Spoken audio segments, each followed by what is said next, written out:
আসসালামু আলাইকুম। আজকে আমি দুধ পুলি পিঠা বানাবো। সেজন্য নারকেল কুড়িয়ে নিয়েছি।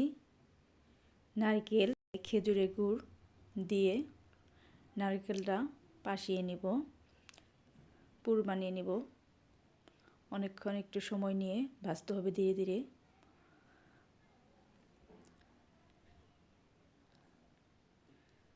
বেশ সময় করে নিয়ে ভেজে নিলাম। ভাজা হয়ে গেছে। আরেকটা পাত্রে পানি গরম দিয়েছিলাম। চালের গুঁড়ো দিয়ে একটা ডো বানাবো।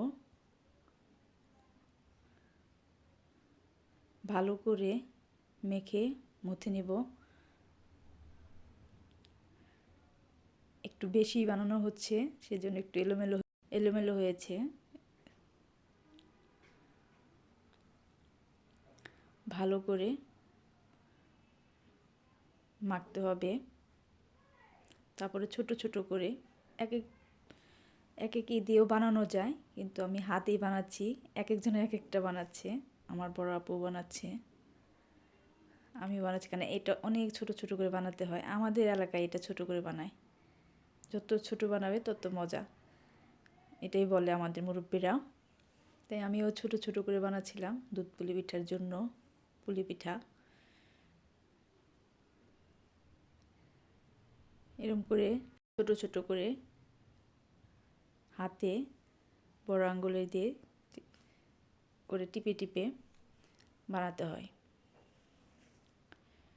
এভাবে অনেকগুলো বানিয়ে নিচ্ছি একসাথে, যেন তাড়াতাড়ি পুর ভরতে পারি। এখন ছোট ছোট করে একটু একটু করে নারকেলের পুরটা দিয়ে দিব। তারপরে মুখটা আটকিয়ে এইভাবে অনেকগুলো ধীরে ধীরে বানাতে হবে, একটু সময় লাগে।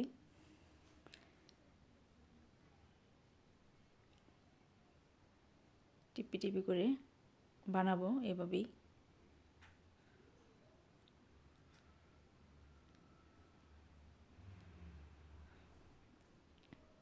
এভাবে ভরে ভরে ছোট ছোট করে সবগুলো পিঠা বানিয়ে নিব।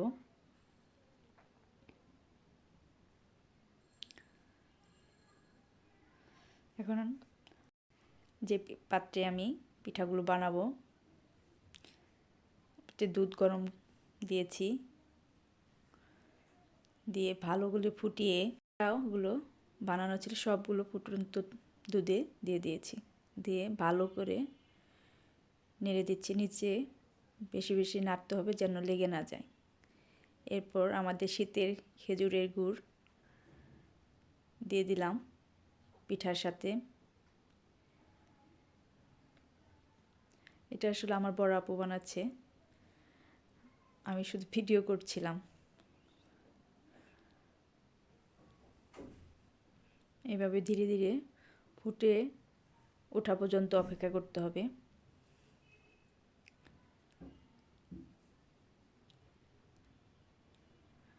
ধীরে ধীরে নাড়তে হবে, নিচে যেন লেগে না যায়। বারবার এটা খেয়াল রাখতে হবে। যেহেতু গ্যাসের চুলায় রান্না করছিলাম, একটু আগুনের তাপটা একটু কম ছিল।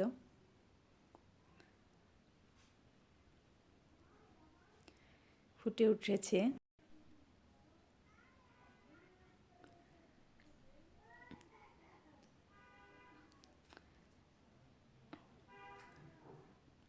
হয়ে আসছে, ফুটে গেছে। এখন